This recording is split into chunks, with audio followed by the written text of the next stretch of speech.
Okay, hello. We are now going over the homework from the packet called AP Practice Problems on the FTC. And this first problem is the problem from page 1. I think I'll make 3 quick videos on this, and I'm going to try to make these short. So you get 15 minutes to do these 3 response problems each on the AP exam. And of course you get much quicker at them as you become more familiar. And this one's really easy. This is kind of an old one. I think you won't find one this easy anymore. We can do this in 10 minutes, I think. Let's go. First, you are presented with this graph f, and this graph consists of 4 line segments. In other words, trust the picture. This is just a bunch of piecewise linear functions. Okay, great. What else? Well, immediately they tell you, still in the stem of the problem, that there's this new function g, and g is the integral from 2 to x of f. Okay, so we've introduced an integral function, which everyone else calls an accumulator function, and g is the integral from 2 to x of the f function that we're looking at. And the rest of this problem is going to ask you to reason about the relationship between f and g. And, we know from the fundamental theorem of calculus that the derivative of g is f. So I'll just write that now. The derivative of g is f. Because that's what the fundamental theorem of calculus says, that the derivative of the integral of some function just is that function. Okay, great. Let's begin to answer these questions, practicing not just how to read and understand, but also how to express ourselves. Okay, part A, it says, find g of 3, g prime of 3, and g double prime of 3. Okay, let's just go. What is g of 3? Well, by the definition of g, it's just the integral from 2 to 3 of f. And what is that? Even though we don't have a formula for this f function, we don't need one because we can just do this geometrically. So the integral, it's actually clear sort of on your box because you have a grid. The answer to this is just 3. And that's because, well, I'm just doing it by looking at it, but it's a trapezoid, and you take the average of the bases. I guess you could do it this way. The short base is 2, the tall base is 4, so the average is 3, and the height is 1, so it's just 3. Okay, good. So it's just the area under the f curve from 2 to 3. Good, and also they say find, so you don't, if they say find, you don't need to explain, justify, anything, just give the answer. What's g prime of 3? Well, g prime of 3 is, based by the FTC, just f of 3, because the rate at which g is changing is just f at any given point. And so g prime of 3 is just f of 3, and f of 3 can just be computed by looking at it. It is just 2. Once again, it's a little easier to see on your paper because I have a full grid. Okay, finally, what is g double prime of 3? Well, if the derivative of g is f, then the derivative of g is just the derivative of f. And the derivative of f at 3 is, well, you just look at this graph and you see that this is a line with slope -2, so the answer to this problem is -2. Okay, that was it. Part A done. Part B says, I might do part B, okay, I'll start it here and maybe I'll finish it, maybe not. Part B says, find the average rate of change of g on the interval 0 to 3. Okay, this confuses some people because this phrase, average rate of change of a function, can kind of slip away from you. But recall that this is the very first thing we did on the very first day of this class. The average rate at which a function is changing is just the total change over the total time. So I'll just write that. This is, I think, the best way to do this problem is the average rate of change of g on the interval 0, 3 is just the change in g, over the change in the input, so the change in x. And so, more specifically, it's just g of 3 minus g of 0 over 3 minus 0. And I think the skill that's being tested here is your ability to think abstractly and not to be distracted by the fact that this is an accumulator function. Never mind the fact that this is an accumulator function for the moment. Given any function whatsoever, the average rate of change of that function on some interval is just the total change in the function on that interval divided by the width of that interval. So if you're comfortable with this, then it just becomes a matter of going straight to this and then just doing these computations. Well, g of 3 we computed already, and the first part was 3, and g of 0, okay, well this is going to require us to do some kind of side calculations. So what is g of 0? Well, g of 0 is by definition the integral from 2 to 0 of f. And of course what most people will do in this kind of situation is flip it and express this as the opposite of the integral from 0 to 2, just so we can integrate from left to right. And if that's the case, then what is the integral from 0 to 2? Well, once again, this is just a triangle, base 2, height 4, so that's 8, so this is just 4, so this is just negative 4. And so g of 0 is just negative 4, so that's negative 4 over 3, and what we get is 7/3. And that is just the answer to that problem. Now, you might be tempted to think more about this problem.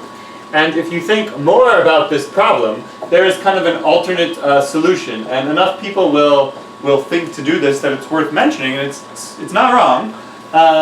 And that is that since f is the rate of change of g, because the derivative of g is f, then if you ask for the average rate of change of g on this interval, that's equivalent to asking what is the average of the rate at which g is changing. In other words, an alternative solution to this problem is it's the average value of g prime on the interval 0, 3. When you say it like that, it sounds very reasonable. The average rate of change of g is just the average of the rate at which g is changing. In fact, that's just totally true. And, well, g prime is just f. And so you might be tempted to calculate this problem that way. How do you find the average value of the f function on the interval 0, 3? Well, it's just 1 over 3 times the integral from 0 to 3 of f. That is the average value of f. But of course, when you do this, what do you get? Well, what is the integral from 0 to 3 of f? Well, you just basically just do it, right? The integral from 0 to 3 is going to be just the area under this this curve, and of course you're just going to get 7, and so you end up with the same thing. Another way of maybe thinking about this is that when you go to compute this integral, well, g is some antiderivative of f. And so this would just be g of 3 minus g of 0 is a sort of an application of the fundamental theorem of calculus. But of course, this is exactly what we calculated here in this numerator. So this is 7/3. So I do think it's sort of roundabout to do it this way. But if that's what you thought of, then there it is. Okay, part C is a very sort of strange and theoretical question, which is, to be honest, they're just trying to cram in some sort of intermediate value theorem type reasoning. Oh, and notice in B they just said fine, so you barely had to write anything except the answer. But now, getting to part C, for how many values is g prime equal to the average found in part B? Okay, explain your reasoning. So they want to know how many times is g prime of C equal to 7/3? Yeah. On the interval 0, 3. Yeah, equal to 7/3 on the interval 0, 3. And the answer is just twice. I can just look at this function and just see by inspection this. Okay, so this is basically what we want to know is. So here we go. Since g prime of x is f, by inspection, in other words, dude, I'm looking at the graph, I can just see that there are 2 times on the interval 0, 3 where this is the line y equals 7/3, so we can just see that there are 2 times when this function is equal to 7/3, when g prime is equal to 7/3. By inspection, g prime of c equals 7/3 twice on the interval 0, 3. Boom. And then you're just saying, dude, I looked at the graph. The derivative of g is f. I'm looking at a graph of f. F is just clearly 7/3 twice. Okay, I don't think there's really anything else going on there. I think they're trying to get you to somehow apply like the mean value theorem or something, but I just don't even think you have to do that, right? Because and once again, because it says explain and not justify, you don't have to give a full explanation of why you know it's true. Okay, finally we get to part D. Find the x-coordinate of each point of inflection of the graph of g on the interval 0, 7. Justify your answer. Okay, where does g have a point of inflection? Where does g have a point of inflection? Okay, and they say justify, but owing to the great flexibility in how precisely one defines point of inflection, they have to be pretty charitable here with what they accept. And okay, we talked it all out in the previous video, and I won't go into this again, how there is this sort of 3-way understanding of concave up, which in my class means tangent lines lie below the curve, but also that it means that the derivative is increasing or that the second derivative is positive. So where do we have a point of inflection? There are sort of 3 ways to answer this question. So maybe I'll just write it because it does say justify, so I'll write in complete sentences. So G has a point of inflection where G double prime changes sign, and that is certainly true. And now, since G prime is F by the FTC, G double prime is just F prime. And now, if we want to know where G double prime changes sign, we just reason about F prime. Okay, we don't have a graph of F prime, but we do have a graph of F, and so we can just look at F and talk about its derivative, because these are all just lines. And so the answer is, at x equals 2, F goes from increasing to decreasing, so F prime, which is also just G double, which is also G double prime, changes sign from positive to negative, and at x equals 5,